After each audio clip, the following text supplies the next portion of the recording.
Assalamualaikum warahmatullahi wabarakatuh. Bagaimana kabar anak-anak ibu sekalian? Semoga anak-anak ibu dalam keadaan sehat ya. Nah, pada hari ini kita akan membahas tentang kurban dan akikah. Baiklah, di sini kita akan belajar tentang pengertian, dasar hukum, ketentuan, tata cara, dan hikmah dari mempelajari kurban dan akikah. Materi yang pertama adalah kurban. Jadi, apa sih itu kurban? Kurban menurut bahasa berasal dari kata qariba yaqrabu kurbanan, yang berarti dekat. Maksudnya itu adalah mendekatkan diri kepada Allah dengan mengerjakan perintahnya. Sedangkan menurut istilah, kurban ini berarti menyembelih hewan ternak yang memenuhi syarat tertentu yang dilakukan pada hari raya Idul Adha dan hari tasyrik. Apa itu hari tasyrik? Hari tasyrik ini adalah tanggal 11, 12, dan 13 Zulhijjah, semata-mata untuk beribadah dan mendekatkan diri kepada Allah. Materi yang kedua adalah dasar hukum kurban. Nah, kurban ini hukumnya sunnah muakkad bagi orang Islam yang mampu. Hukum berkurban bisa menjadi wajib jika dalam bentuk kurban karena nazar atau janji. Jadi kalau misalnya ada orang yang berjanji untuk berkurban, maka hukumnya menjadi wajib, bukan sunnah muakkad lagi. Adapun salah satu dalil yang menjelaskan tentang kurban ini adalah Quran Surah Al-Kautsar, surah ke-108 ayat ke-1-3. Bismillahirrahmanirrahim. Inna a'tainakal kautsar fasholli li rabbika wanhar. Inna syani'aka huwal abtar. Artinya, sesungguhnya kami telah memberikan kepadamu nikmat yang banyak, maka dirikanlah sholat karena Tuhanmu dan berkorbanlah. Sesungguhnya orang-orang yang membenci kamu dialah yang terputus. Materi selanjutnya adalah ketentuan hewan kurban. Anak-anak sekalian, jenis hewan yang boleh digunakan untuk berkurban ini adalah golongan bahimatu al-an'am, yaitu hewan yang diternakan untuk diperah susunya dan dikonsumsi dagingnya, seperti unta, sapi, kerbau, domba, atau kambing. Seekor unta, sapi, atau kerbau itu bisa digunakan untuk korban sebanyak 7 orang. Sedangkan untuk kambing atau domba hanya digunakan untuk kurban 1 orang. Kita masuk ke syarat-syarat hewan kurban. Jadi syarat-syarat hewan kurban ini ada 2. Yang pertama, cukup umurnya, yaitu unta dikatakan cukup umurnya dijadikan hewan kurban jika dia berumur 5 tahun memasuki 6 tahun. Untuk sapi atau kerbau berumur 2 tahun memasuki 3 tahun. Untuk kambing berumur 2 tahun memasuki 3 tahun.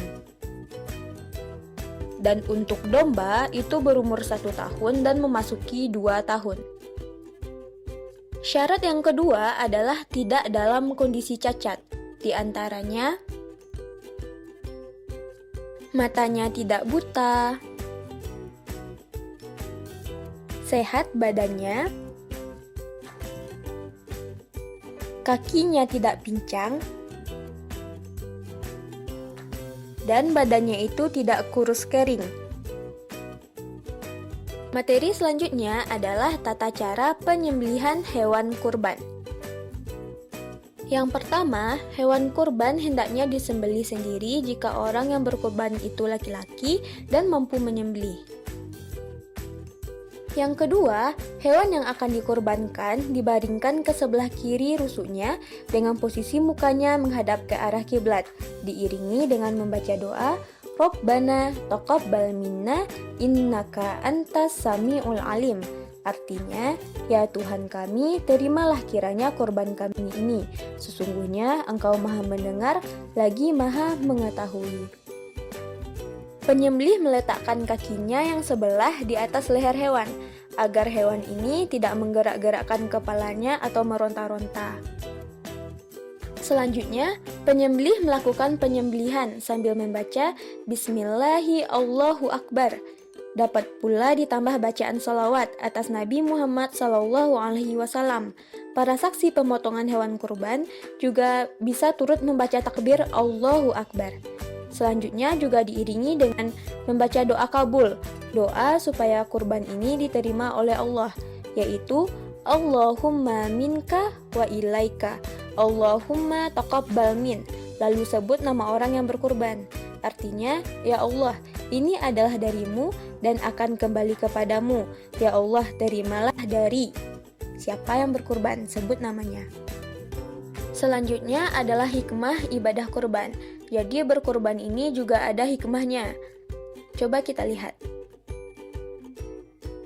Yang pertama, hikmah berkurban ini adalah sebagai bentuk syukur kepada Allah Subhanahu wa Ta'ala atas segala limpahan nikmat dan karunia yang telah diberikannya kepada kita.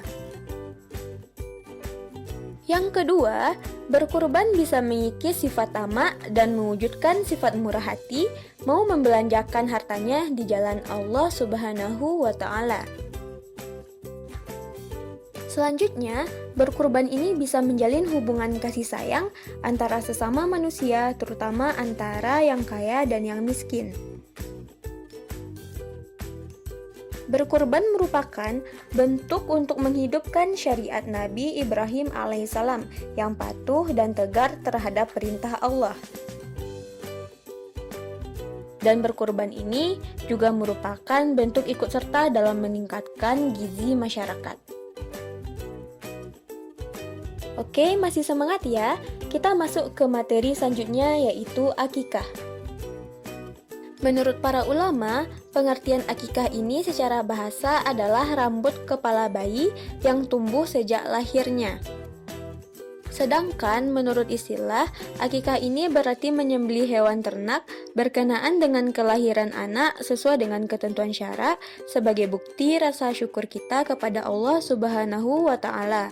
Akikah ini merupakan perwujudan dari rasa syukur akan kehadiran seorang anak yang sangat didambakan oleh setiap keluarga. Yang kedua adalah dasar hukum akikah. Jadi, akikah ini pertama kali dilaksanakan oleh dua orang saudara kembar cucu Nabi Muhammad SAW dari perkawinan Fatimah dengan Ali bin Abi Thalib, yakninya Hasan dan Husain.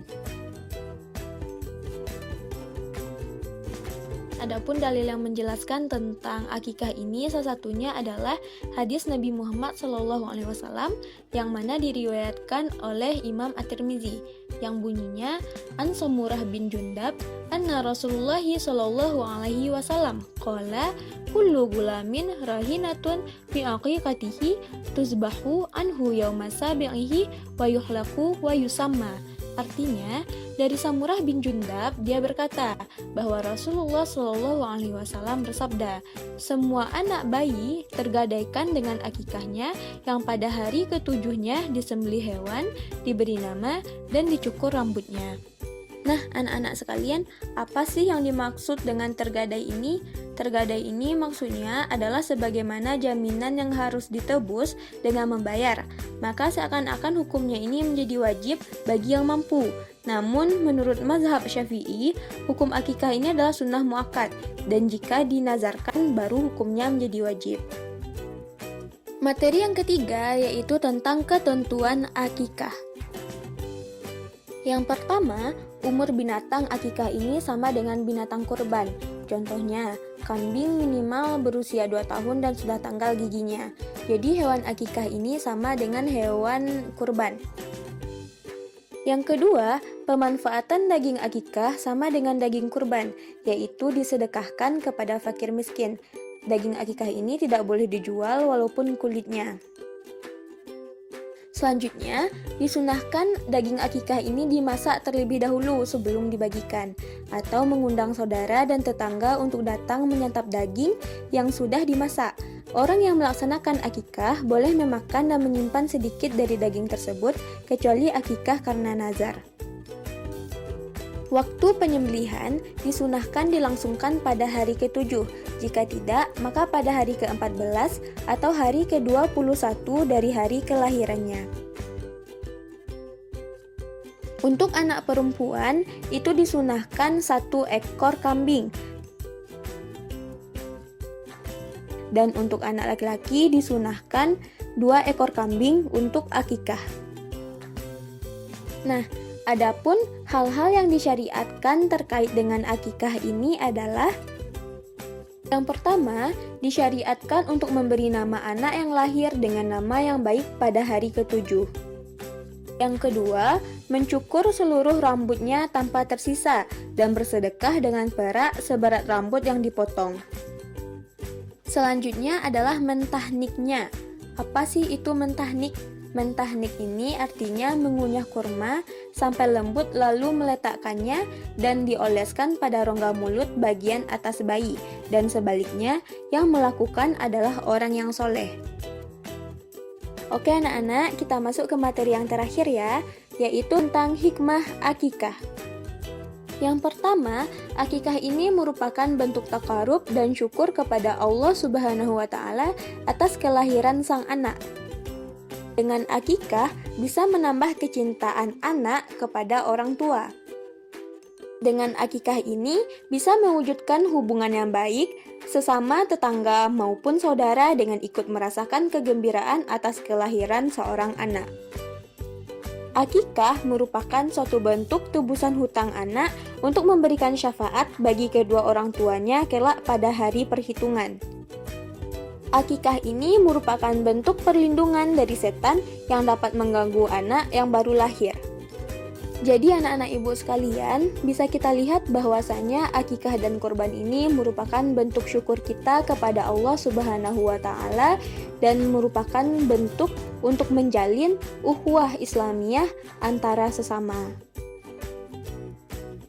Oke, mungkin sekian materi kita pada hari ini. Semoga bermanfaat. Assalamualaikum warahmatullahi wabarakatuh.